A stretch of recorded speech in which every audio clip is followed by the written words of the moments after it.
The wind bit through the evening air as Jack pulled his truck up to a red light near the old bus stop downtown.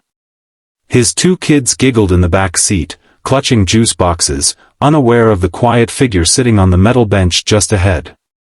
That's when he saw her, a young woman in a faded army uniform, her posture stiff but tired, her duffel bag at her feet. She stared blankly down the street, as if waiting not just for a bus, but for something she couldn't name. Jack knew that look. He'd seen it in the mirror after his wife, Captain Sarah Thomas, never came home from her final deployment. The woman looked too young to carry that kind of weight, and yet it was there, etched in her eyes. He rolled down the window. "Ma'am? You all right?" She startled slightly, looked up, and gave a polite nod. "Just waiting for the next bus. Headed back to base." Jack hesitated. He didn't know her story, but he didn't need to. She was someone's daughter. Someone's hero. And she looked so alone. "You eat dinner yet?" he asked. She blinked, surprised. "No, sir." Jack looked at his kids, then back at her. "Well, you are now. Hop in." She hesitated, then stood slowly, lifting her bag. Jack smiled gently. "You're coming with me." As she climbed into the truck, something unspoken passed between them, recognition, respect, and the fragile beginning of a kind of healing. The house was modest, but it radiated warmth, the kind built from love, not money. The kitchen smelled of garlic bread and simmering tomato sauce. Jack moved easily between the stove and the table, his sleeves rolled up, humming off-key. The kids sat coloring, their laughter softening the space like music. Elena sat quietly at the table, hands folded in her lap, shoulders still tense from years of training that taught her never to let them drop. She hadn't meant to say yes. She didn't know why she did. But something in Jack's voice had disarmed her, like a command she hadn't heard in years. One rooted not in rank, but in kindness. "You don't have to talk," Jack said softly as he poured her a glass of water. "Just be." For a while, she said nothing. She watched the kid squabble playfully over crayons, and the boy offer her his favorite one without hesitation. The quiet was different here. Not lonely, safe. Finally, almost too low to hear, she said, "My dad hasn't spoken to me since I joined." Jack paused, wiping his hands on a towel. He didn't push, didn't pry. He just nodded and said, "My wife would have thanked you for serving. She never got to." That name again, Sarah. Elena had seen it on a framed photo in the hall. Suddenly, dinner wasn't just dinner. It was something sacred. A moment of grace between strangers, both carrying pieces of the same invisible war. After dinner, the kids ran off to the living room, leaving Elena to wander down the hallway lined with family photos. She paused in front of one frame.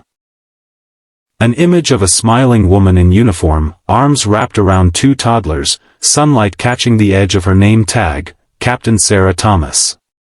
The same woman who had been mentioned at the dinner table. Jack's wife. She was Army? Elena asked softly, still staring at the photo. Jack nodded from behind her. Captain Sarah Thomas. My wife. Kia in Kabul, 3 years ago. Elena's breath caught. Her hand reached out, fingertips hovering just above the glass. I knew her, she whispered. She trained me. At Fort Leonard Wood. Always said the hardest part wasn't war, it was leaving family behind. Jack's eyes widened. You knew Sarah? She saved my life, Elena said, her voice shaking. We were on a convoy during a training op, something went wrong, and I froze. She grabbed me, pulled me out of the way. I never got to thank her.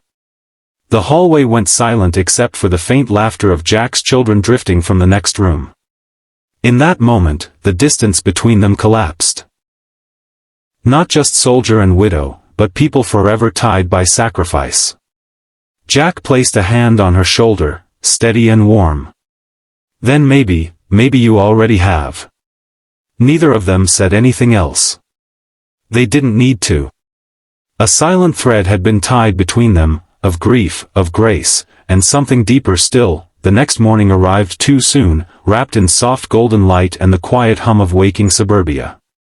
Elena stood in the driveway, back in uniform, her duffel slung over one shoulder. The calm in her face was different now, less guarded, more grounded. Jack stood beside her with a steaming travel mug of coffee in one hand and a small paper bag in the other.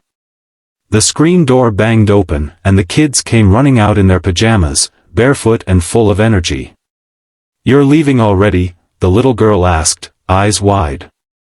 Elena crouched to their level, smiling. "Duty calls." The boy wrapped his arms around her leg. "Come back soon, okay?" She nodded, holding back tears. "I'll try." Jack handed her the paper bag. "Lunch for the road. Hope you like peanut butter and too much jelly." Then he reached into his jacket and pulled out a small photo, Sarah, in uniform, laughing, eyes full of fire and compassion. On the back was a handwritten note, "Family isn't always blood. Come home safe." Elena took the photo gently, her hands trembling. "I don't know what to say." "You don't have to say anything," Jack replied. "Just know you've got a place here now."